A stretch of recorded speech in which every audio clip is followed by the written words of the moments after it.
Thank you. Next, I'll yield to Congressman Guthrie from the Commonwealth of Kentucky. Thank you very much, and thanks for the Collins for being here. I've been in the General Assembly in the Commonwealth and here, and is that not working?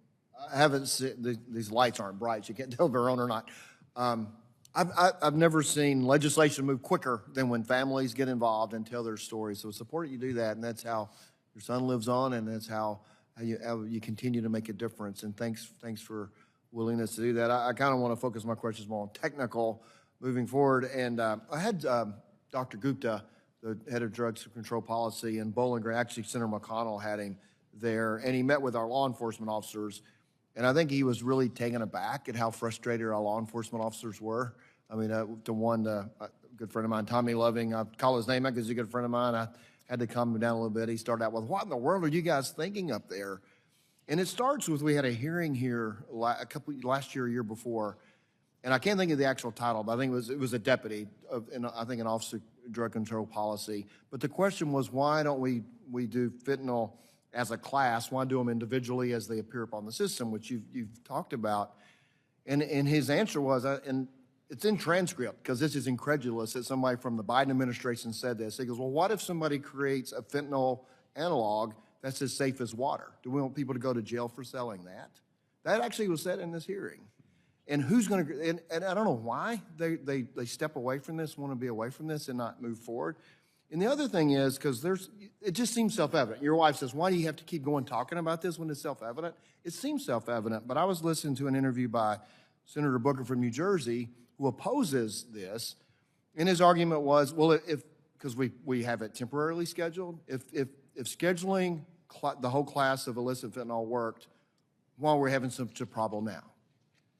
And I know the answers to those, but for Mr. Neeren and Dr. Westlake, I just want to kind of set up those two questions. One, why do we need to schedule it as a class?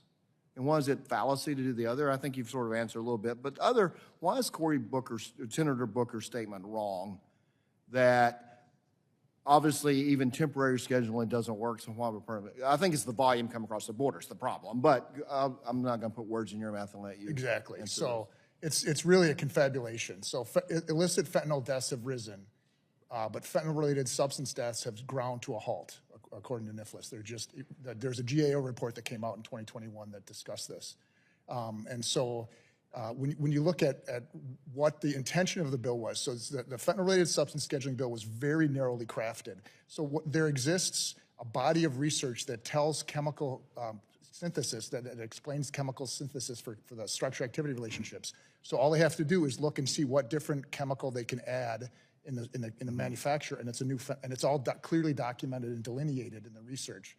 The other piece is that the idea that there's a non-bioactive fentanyl-related substance is purely theoretical. All their counter arguments are purely theoretical. All the opposition arguments.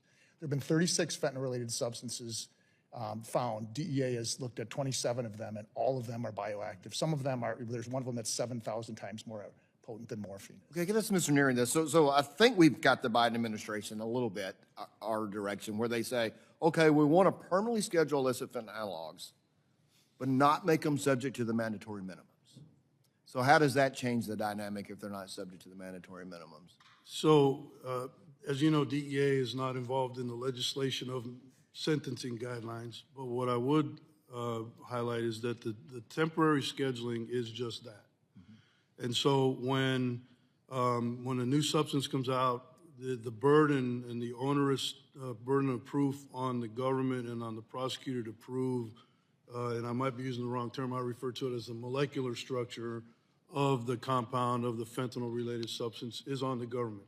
Scheduling them as a class is not a temporary solution. It is something that would give the investigators and the prosecutors that additional support in order to continue on with their prosecutions. This is a priority for DEA for the permanent scheduling. And I also think that it's important to understand that the process that, as the doctor mentioned in his opening remarks, is reactionary. This will be a proactive step that would really have the ability to, because what happens is the traffickers respond to what's scheduled and what isn't, and they change the molecular structure. So we're giving, without permanent scheduling, we are giving them a ready-made reason and way to circumvent the law. I just have 2 or 3 minutes. When I talk about this at a Rotary Club or anything back home, people have the same reaction your wife has. Why in the world is this not permanently scheduled? It's just incredulous that the Biden administration and the other side of the aisle has held this up. So I appreciate it, and I'll yield back. Can I add one thing to that? He'll let you add, I'll let you. So the piece about, you know, a non-bioactive substance, someone trafficking that's kind of absurd for many different reasons.